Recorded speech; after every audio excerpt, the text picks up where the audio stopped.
Welcome back to Northern California, all you psycho turkey hunters. I'm Glenn Elliott, your host for another episode, Pellet Gun Turkey Hunting Television, episode number 8, baby. Spring 2013. Come with us in the field as we go with the help of the DSD Jake and the DSD feeding hen. And we'll occasionally throw in the pretty boy spinner with the Jake fan on there. As we go after our gobblers with the Remington Nitro Piston .22 caliber.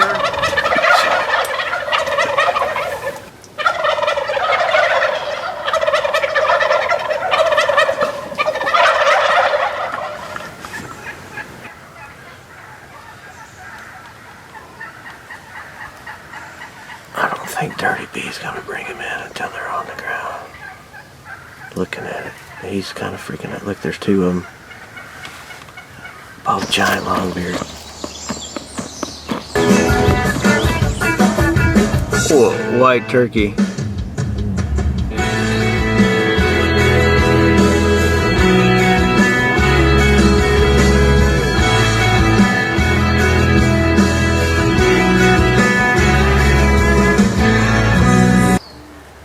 It's morning number 3.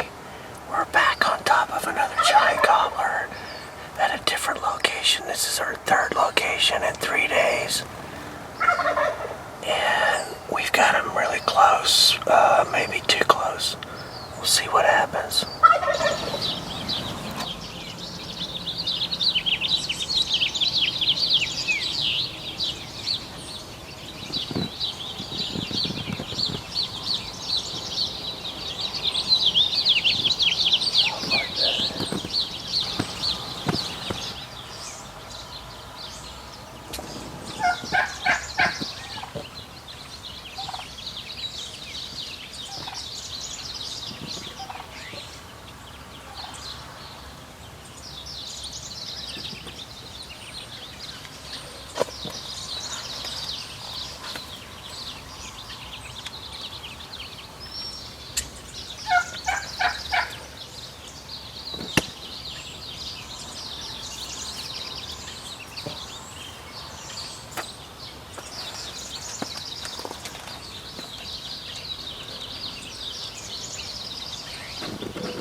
Dropped him like a hammer.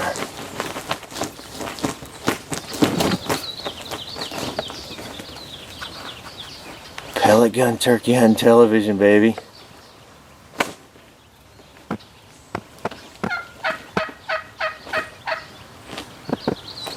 Third morning. Here we are, April Fool's Day, boys. It's April 1st, 2013. You saw the action.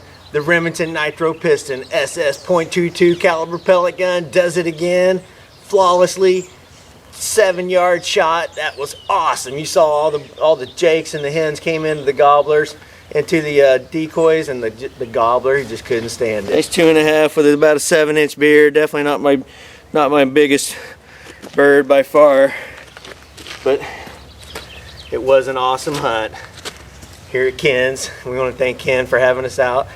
And let's go and check out some more of the hunting action.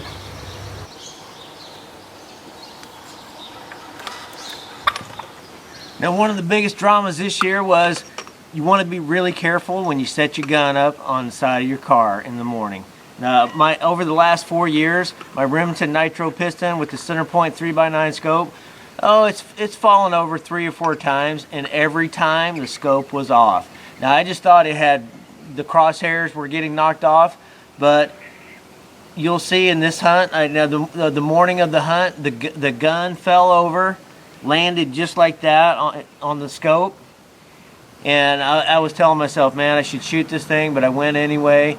Sure enough, you'll see here in a minute the longbeards come in, and I shot 3 times, missed, clean misses, and I went back to the house and shot, and I was 10 inches high. Couldn't figure it out. I couldn't get it out of the scope. Took the scope off. As you can see, the scope looks like a taco.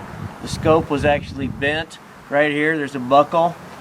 and it was basically making me shoot high like 10-12 inches. We got the fix, went to Walmart, was able to get this brand new center point. Again, same manufacturer, but I think this one's a little more bulletproof. It's the 4x16 model, and what's really cool about it, it's got the red and green. Turn that on, you can see the reticle lights up green or red. Now that's pretty cool. I really like that.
Check out the beautiful views.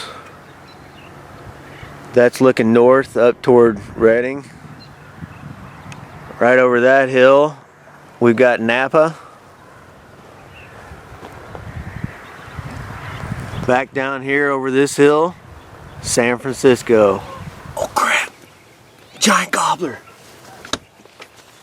Oh crap! Pellet pen, pellet pen.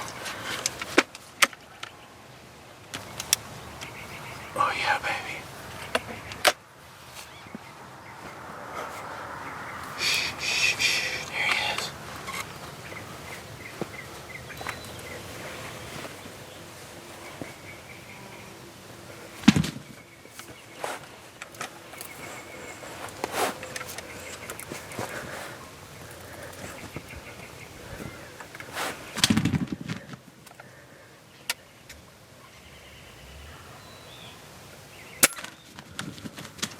Got him. Got a giant. 10 yards.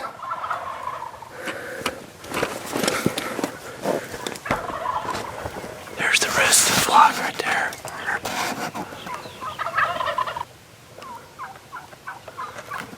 Got a giant.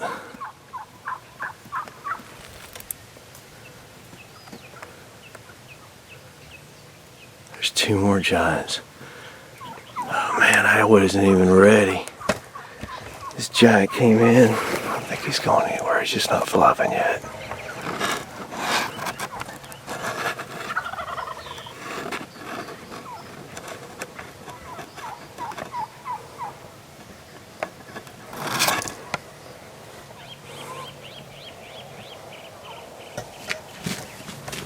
There he goes.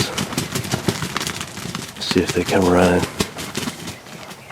Wow, death flop.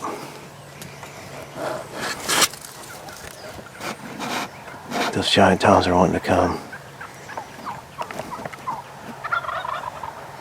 I don't know what to do. That was number 12, and that was a special bird. Here this morning, here we are, Saturday, April 20th, it's 6:30. I have to thank my wife for sending me to this spot. She says, this is the spot, I feel good about it. It was a textbook hunt, everything except I wasn't ready. The gobbler came in from the side over here. I had to get the window open. He was so focused on the jake. Check out the giant hog. You guys saw the hunt. That was one of the most exciting hunts ever in the history of pellet gun turkey hunting television, and also one of the shortest. I mean, those birds, the flock was like 150 yards over on the hill. This bird never made a sound. I had been making some very light calling. I was doing a couple of gobbles, just trying to be quiet and conservative on the calls. Man, this gobbler came in from the right. I was totally unprepared. A hog of a California trophy monster longbeard. Check out that long broomer of a beard. That's got to be like a 10, 11 inch broomer. You could clean the kitchen with that bad boy. And this is a 22-pound bird with some nice hooks on it. Nice hooks. I mean, these are typical of what we get out here out of an older bird like this.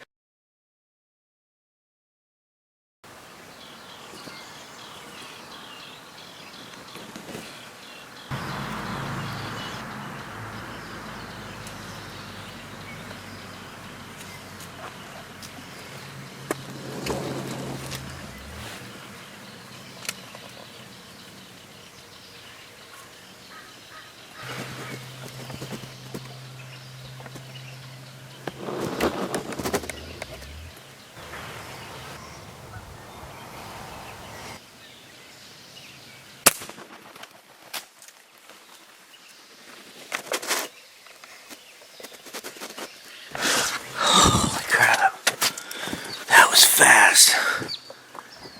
You guys saw the setup. I had the DSD hen and Jake right out here. The pretty boy. I had the had the pull cord hooked up.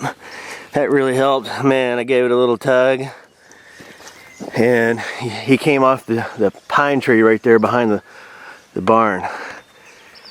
And he was roosted right up there with the hens and actually flew down. I mean, he almost tipped the top of my blind.